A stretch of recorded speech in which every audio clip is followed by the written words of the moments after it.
নবী করিম সাল্লাল্লাহু আলাইহি সাল্লাম তিন কুল সূরা ইখলাস, সূরা ফালাক, সূরা নাস সকাল এবং সন্ধ্যায় তিনবার করে পাঠ করতেন। তাহলে তিনবার 6 বার হয়ে গেল, তাই না?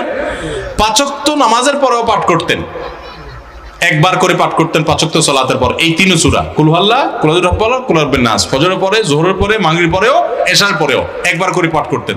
তাহলে 5 ওয়াক্তের পরে 5 বার, আর সকাল সন্ধ্যা 6 বার, 5 আর 6 কত হলো? 11 বার। ঘুমানোর আগে আবার 3 করে পাঠ করতেন। 11 আর 3 কত হলো? 14 বার।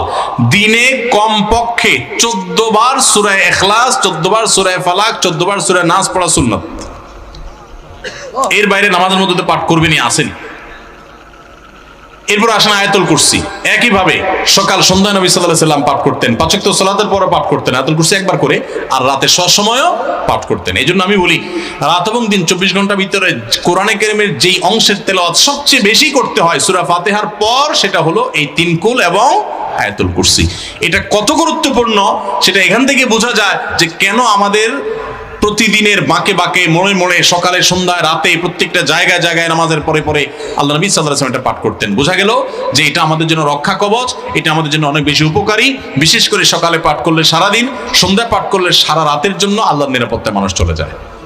বিশেষ করে দুষ্ট জিনের উপদ্রব, এই যে ব্ল্যাক ম্যাজিক ইত্যাদি নিয়ে আমরা অনেকে অভিযোগ নিয়ে আসি, এগুলো থেকে বাঁচার জন্য এই সকাল সন্ধ্যার আমল অনেক গুরুত্বপূর্ণ, রাতের আমলও গুরুত্বপূর্ণ। অতএব রাতে শোয়ার আগেও করব, আর সকাল সন্ধ্যায় করব, 5 ওয়াক্ত সালাতের পরেও করব। আল্লাহ আমাদের সবাইকে তৌফিক দান করুন।